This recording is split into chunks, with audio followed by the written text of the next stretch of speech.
Assalamualaikum warahmatullahi wabarakatuh. Perkenalkan, nama saya Rahma Pratiwi dengan NIM 234840130. Pada kesempatan kali ini, saya akan melakukan UTS praktek pada mata kuliah Anatomi Fisiologi. Dan di sini saya akan menjelaskan tentang sistem saraf. Nah, teman-teman tahu nggak apa sih sistem saraf? Nah, sistem saraf itu adalah pusat kontrol tubuh, pengaturan dan jaringan komunikasi yang mengarahkan fungsi organ dalam sistem tubuh. Pusat dari semua aktivitas mental meliputi pemikiran, pembelajaran, dan juga memori. Sistem saraf tersusun atas jutaan sel saraf atau neuron yang membentuk suatu berkas fasikulum. Neuron adalah komponen utama sistem saraf. Untuk dapat menanggapi suatu rangsangan, ada 3 komponen yang harus dimiliki oleh sistem saraf tersebut. Di antaranya, yang pertama yaitu reseptor, yang kedua pengantar impuls, dan yang ketiga efektor. Fungsi sistem saraf. Ada beberapa fungsi sistem saraf, di antaranya yaitu, yang pertama, menerima informasi dari dalam maupun dari luar melalui afferent sensory pathway. Yang kedua, mengkomunikasikan informasi antara sistem saraf perifer dan sistem saraf pusat. Yang ketiga, mengolah informasi yang diterima baik di tingkat saraf, refleks, maupun di otak untuk menentukan respon yang tepat dengan situasi yang dihadapi. Dan yang terakhir, menghantarkan informasi secara cepat melalui efferent pathway, motorik, ke organ-organ tubuh sebagai kontrol atau modifikasi tindakan. Jenis-jenis sel saraf berdasarkan fungsi. Yang pertama adalah saraf sensorik atau biasa disebut afferent. Sel saraf yang mempunyai fungsi menerima rangsangan yang datang kepada tubuh atau panca indera dirubah menjadi impuls atau rangsangan saraf dan meneruskannya ke otak. Lalu yang kedua adalah saraf motorik atau biasa disebut efferent. Nah, sel saraf ini yang berfungsi untuk membawa impuls saraf dari pusat saraf otak dan sumsum tulang belakang menuju otot. Lalu berikutnya, yaitu saraf penghubung atau intermediate.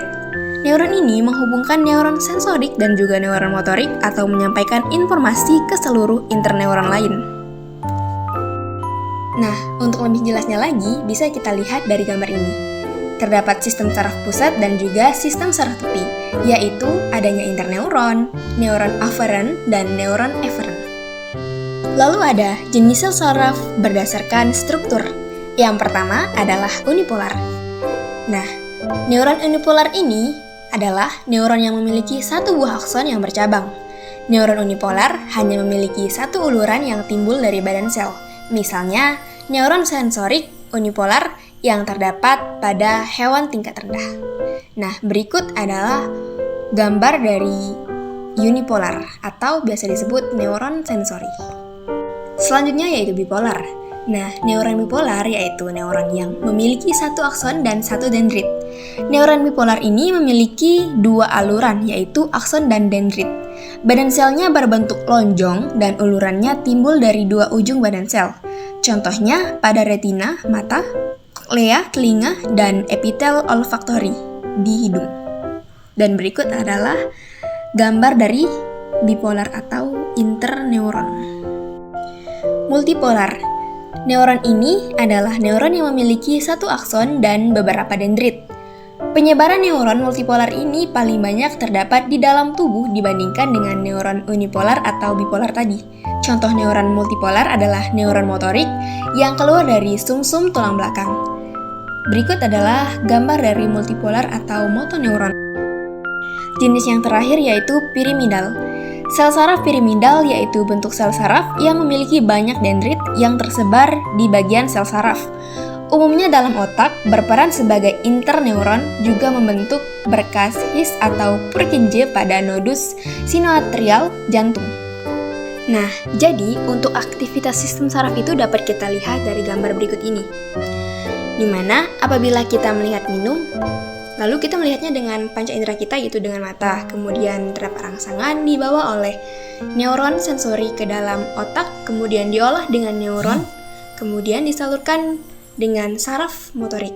Sehingga kita melakukan tindakan berupa pengambilan minum. Ini merupakan contoh dari gerak sadar, di mana jalur penghantar impuls pada gerak sadar yaitu sebagai berikut. Yang pertama impuls, kemudian reseptor atau indera, kemudian masuk ke saraf sensorik, ke otak, dan saraf motorik, dan yang terakhir yaitu efektor atau otot. Baiklah, ini adalah gambar pembagian sistem saraf pada manusia. Nah, sistem saraf pada manusia itu dibagi menjadi dua. Yang pertama, susunan saraf pusat. Susunan saraf pusat juga dibagi menjadi dua, yaitu pada otak dan juga pada sumsum tulang belakang. Nah, pada otak juga dibagi menjadi bagian-bagiannya. Ada otak besar, otak tengah, otak kecil, dan sumsum lanjutan. Lalu yang kedua yaitu susunan saraf tepi. Susunan saraf tepi pun terbagi menjadi dua, yaitu yang pertama saraf sadar, terdiri dari 12 pasang saraf tepi kranial dan juga 31 pasang saraf tepi spinal. Yang kedua yaitu saraf tak sadar atau otonom, terdiri dari saraf simpatik dan juga saraf parasimpatik. Untuk penjelasannya, lanjut ke slide berikutnya. Yang pertama adalah sistem saraf pusat. Saraf pusat terdiri atas otak dan sumsum tulang belakang yang berfungsi mengatur dan mengendalikan semua aktivitas tubuh. Selaput pelindung sistem saraf pusat disebut juga meninges. Yang pertama, piameter atau disebut lapisan dalam pembuluh darah. Yang kedua, arachnoid, lapisan tengah. Dan yang ketiga, durameter, lapisan luar membran tebal fibrosa yang melapisi tengkorak. Substansi pokok. Substansi kelabu, grisea, kumpulan badan neuron terletak bagian luar. Yang kedua, substansi putih atau alba, kumpulan serabut saraf. Otak bagian kelabu terletak bagian luar, putih terletak di bagian dalam. Sumsum tulang bagian putih terletak bagian luar, dan kelabu terletak di bagian dalam. Jadi dia saling berkebalikan antara otak dan juga sumsum tulang. Yang pertama yaitu otak. Nah, bisa dilihat itu ada cerebrum, otak besar, ada cerebellum, otak kecil, dan juga brainstem atau batang otak. Untuk penjelasannya yang pertama yaitu cerebrum. Struktur cerebrum terbagi menjadi cortex cerebri dan diencephalon subkortikal. Cerebrum terdiri dari dua belahan yang disebut hemisfer, yaitu kiri dan juga kanan. Lalu cerebellum atau otak kecil berhubungan dengan brainstem dan midbrain, terdiri dari dua hemisfer, berfungsi untuk mengkoordinasi aktivitas otot rangka, mempertahankan keseimbangan tubuh, dan juga mengontrol gerakan. Lalu ada batang otak atau brainstem. Nah, brainstem ini terdiri dari yang pertama midbrain, berlokasi antara diencephalon dan pons, merupakan pusat pendengaran dan refleks penglihatan. Juga jalur persarafan antara hemisfer otak dengan bagian bawah otak. Lalu yang kedua, pons. Lokasi di bawah midbrain mengandung banyak jalur serabut saraf, juga berfungsi mengontrol pernapasan. Yang ketiga, medulla oblongata. Berlokasi di dasar batang otak yang merupakan lanjutan dari bagian atas spinal cord. Ia mengandung banyak jalur serabut saraf. Nuklei dari medulla oblongata memainkan peran penting mengontrol frekuensi jantung, tekanan darah, dan juga respirasi dan menelan. Yang kedua adalah sistem saraf tepi. Sistem saraf perifer berfungsi sebagai perantara komunikasi antara sistem saraf pusat dan juga seluruh bagian tubuh. Sistem saraf perifer atau sistem saraf tepi ini berkomunikasi dengan seluruh bagian tubuh melalui yang pertama, saraf-saraf kepala atau cranial nervous, dan yang kedua yaitu saraf-saraf tulang belakang, spinal nervous. Yang pertama, saraf somatik. Saraf somatik dibedakan atas yang pertama, saraf kranial atau saraf otak, berasal dari otak dan berjumlah 12 pasang. Yang kedua, saraf spinal, saraf sumsum tulang belakang, berasal dari sumsum tulang belakang dan berjumlah 31 pasang.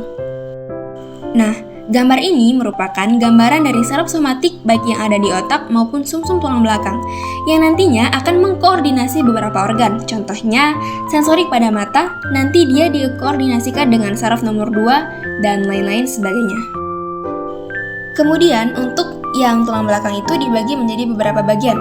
Ada beberapa bagian yang nanti akan mengkoordinasi bagian dari tubuh kita, yaitu ada cervical nervous, C1 sampai C2, thoracic, T1 sampai T12, lumbar nervous, L1 sampai L5, sacral nervous, S1 sampai S6, dan coccygeal nervous, yaitu C6 0.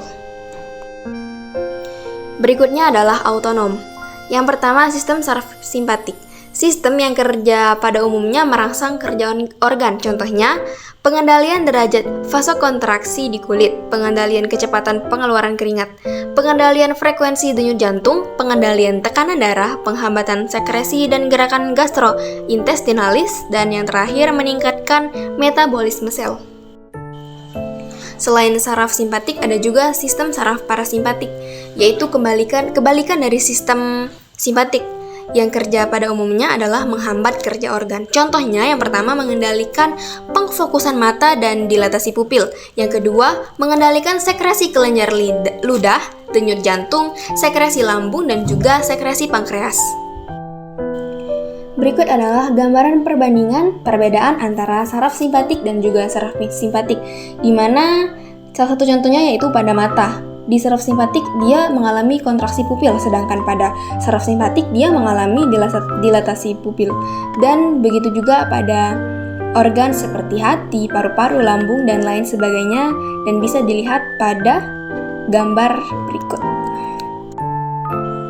Nah, berdasarkan arah impuls, saraf tepi terbagi menjadi yang pertama, sistem saraf aferen, yaitu membawa impuls saraf dari reseptor menuju sistem saraf pusat. Dan yang kedua yaitu sistem saraf eferen, membawa impuls saraf dari sistem saraf pusat menuju efektor. Baiklah, ini adalah gambar bagian-bagian dari saraf tepi, di mana terdapat inti sel, yaitu bulatan di tengah yang warna biru, lalu ada dendrit, cabang-cabangnya, lalu ada badan sel, ada akson, ada selubung mielin, ada sel Schwann, ada nodus Ranvier, dan yang terakhir ada sinapsis yang berada di ujung-ujungnya. Nah, untuk badan sel ini, dia merupakan bagian yang paling besar dari sel saraf dan mengandung inti tunggal, berfungsi untuk menerima rangsangan dari dendrit dan meneruskannya ke akson. Lalu ada bagian saraf yaitu dendrit. Serabut sel saraf pendek dan bercabang-cabang seperti cabang-cabang pohon dan merupakan daerah reseptif neuron yang berfungsi untuk menerima rangsangan ke badan sel. Lalu ada akson. Disebut juga neurit yang merupakan serabut sel saraf yang panjang yang merupakan penjuluran dari sitoplasma badan sel. Di dalam neurit ini terdapat selaput mielin, sel Schwann, dan nodus Ranvier. Selubung mielin, zat lipoprotein yang membentuk selubung multilayer di sekitar akson yang membantu dalam kecepatan konduksi impuls listrik yang melewati sel saraf. Sel Schwann. Sel ini membungkus akson beberapa kali hingga membentuk selubung mielin yang berfungsi mempercepat jalannya impuls dan regenerasi sistem saraf tepi yang rusak. Nodus of Ranvier, bagian akson yang tidak diselubungi oleh mielin yang berfungsi untuk mempercepat impuls. Yang terakhir yaitu sinapsis, pertemuan antara ujung neutrit di sel saraf satu dan ujung dendrit di sel saraf lainnya. Baiklah, saya rasa cukup sekian penjelasan dari saya tentang sistem saraf. Sekian, wassalamualaikum warahmatullahi wabarakatuh.